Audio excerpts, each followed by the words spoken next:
E aí, pessoal, tudo bem? Prontos para mais um mergulho profundo com a gente? Preparados! Hoje a gente vai se aventurar num blog que me deixou, tipo, de queixo caído. É sobre a história de Moisés, sabe? Aquela que ele tira água da rocha. Sei, sim. Então o blog questiona por que raios Moisés foi punido por fazer isso.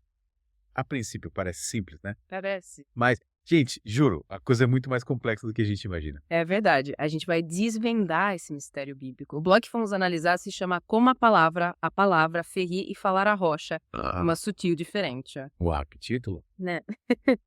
O autor mergulha de cabeça nesse detalhe, que à primeira vista parece tão pequeno, mas que tem um significado teológico enorme. Nossa, já tô curiosa. Pra gente começar, vamos recapitular rapidinho. Estamos falando de dois momentos na Bíblia em que Moisés tira água de uma rocha, certo? Isso. O primeiro acontece lá no livro de Êxodo, e Deus manda ele bater na rocha. Exato.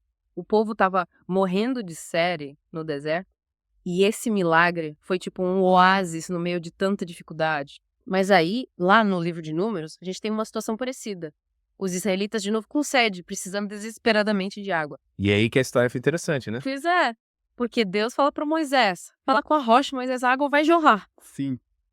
Mas em vez de obedecer o que Moisés faz, ele bate na rocha. Não só bateu como bateu duas vezes. 2 vezes. E essa aparente rebeldia teve consequências, né? Moisés acabou sendo impedido de entrar na Terra Prometida. E o autor do blog argumenta que essa diferença entre bater e falar com a rocha representa uma mudança, tipo, radical na forma como Deus se relaciona com o seu povo. É sim. Uma mudança da antiga para a nova aliança, né? Isso mesmo.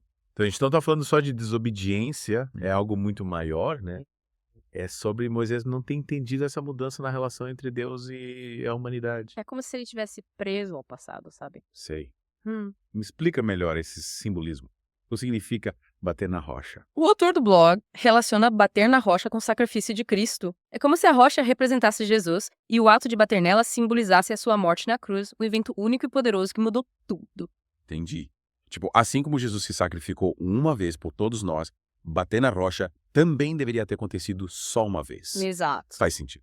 E falar com a rocha, o que significa? Aí que entra a nova aliança. Falar com a rocha simboliza a nova forma de se relacionar com Deus, baseada na graça, na conversa, na oração. Não precisa mais de um ato físico, de um sacrifício. Agora é sobre fé, sobre o poder da palavra. Então, quando Moisés bate na rocha pela segunda vez, ele não tá só desobedecendo a Deus, né? Não. Ele tá, tipo, agarrado a um jeito antigo de se conectar com Deus que já não faz mais sentido. Ele não confia totalmente na palavra de Deus. E para sustentar essa ideia, o autor usa várias passagens da Bíblia, né? Sim, por exemplo, Deuteronômio 32:49 e 52, onde Deus deixa claro que o castigo de Moisés foi por causa das suas ações com a rocha. Que loucura! E tem mais alguma passagem?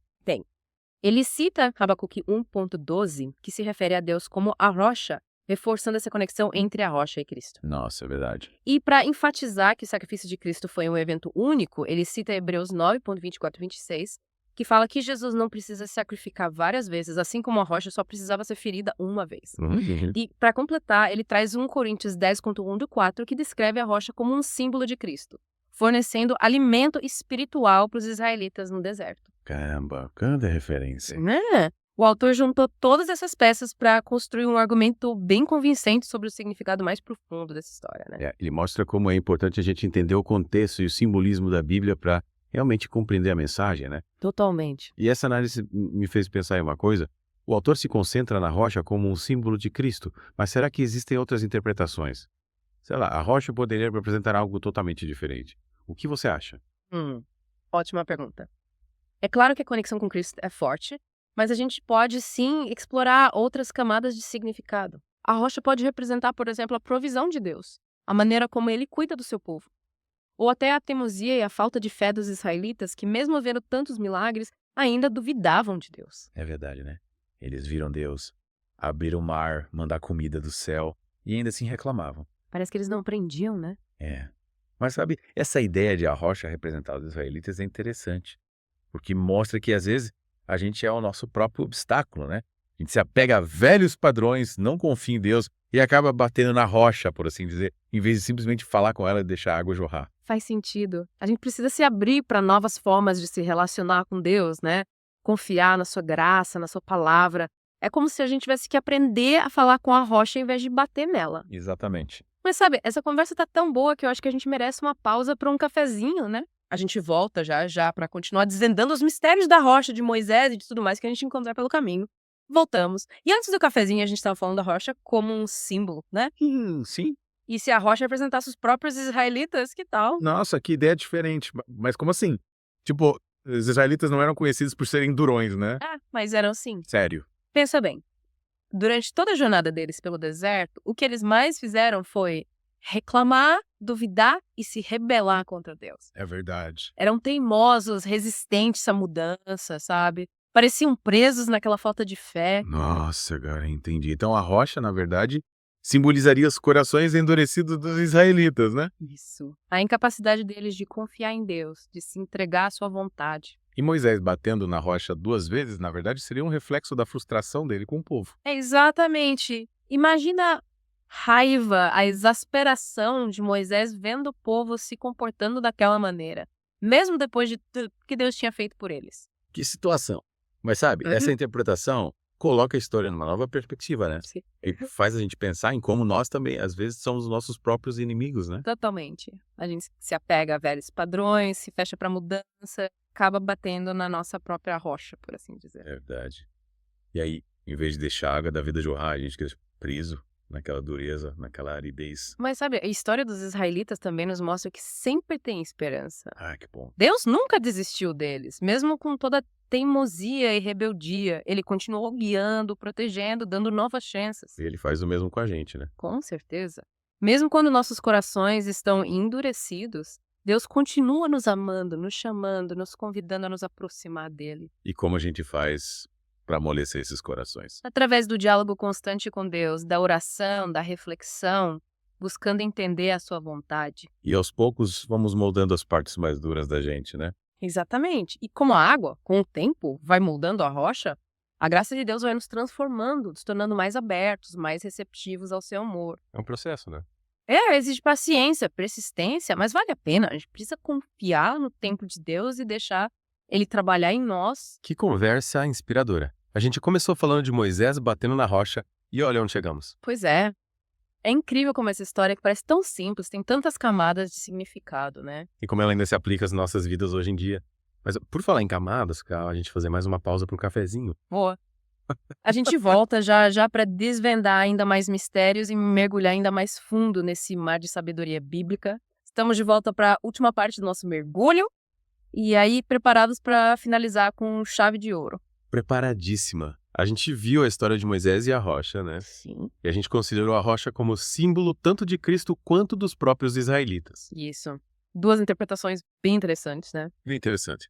Mas e aí, esse simbolismo duplo, essas duas camadas de interpretação, o que elas nos dizem sobre, claro, sobre como nossas jornadas espirituais se conectam? É aí que a gente chega num ponto bem profundo da história. Quando a gente reconhece a rocha como um símbolo de Cristo e dos israelitas ao mesmo tempo, a gente começa a enxergar como as nossas jornadas espirituais, a nossa caminhada com Deus está interligada com o divino e o humano. Gostei disso. É. Explica melhor essa ideia para mim. De um lado, a gente tem Cristo, né? A rocha da nossa salvação, a fonte de água viva que mata a nossa sede espiritual. O sacrifício dele, que a gente pode representar por Moisés batendo na rocha, é o alicerce da nossa fé, o ato de amor e graça que nos liberta. Certo, isso faz sentido. Mas e os israelitas? É aí que entra a beleza do simbolismo duplo. Os israelitas, com seus corações endurecidos, com a teimosia deles, nos lembram que, poxa, a gente está em constante jornada, né? E essa jornada com Deus envolve a gente encarar as nossas próprias rochas interiores. Entendi. Aquelas áreas da nossa vida onde a gente resiste, duvida, sente medo. A gente, de certa forma, é como os israelitas vagando pelo deserto, sabe? Lutando para confiar em Deus de verdade, para se entregar à sua vontade. Então não basta só aceitar Cristo como Salvador, né? A gente precisa também olhar para dentro e ver como a gente pode estar atrapalhando nossa própria caminhada espiritual, se agarrando a velhos padrões, resistindo à mudança. É isso aí. É reconhecer que a gente também tem as nossas fragilidades, que a gente precisa da graça de Deus para amolecer as partes mais duras do nosso coração. E Deus, com toda a sua paciência, vai trabalhando com a gente, né? Sim. Assim como ele fez com os israelitas. Ele guiou, protegeu, deu várias chances para eles, mesmo com todas as falhas. E ele faz a mesma coisa com a gente. E como a gente coloca isso em prática? Como a gente consegue, além de só reconhecer as nossas rochas interiores, e realmente amolecê-las? Olha, não tem uma fórmula mágica, né? É um processo. Aham. Mas eu acho que começa com a gente se conhecer de verdade. Prestar atenção nos nossos pensamentos, sentimentos, comportamentos. E se perguntar: onde eu tô me sentindo preso? O que me impede de seguir em frente? Quais são os meus medos, as minhas inseguranças? E depois que a gente identifica essas áreas, o que a gente faz? Aí a gente leva essas rochas pra Deus. Na oração. Isso.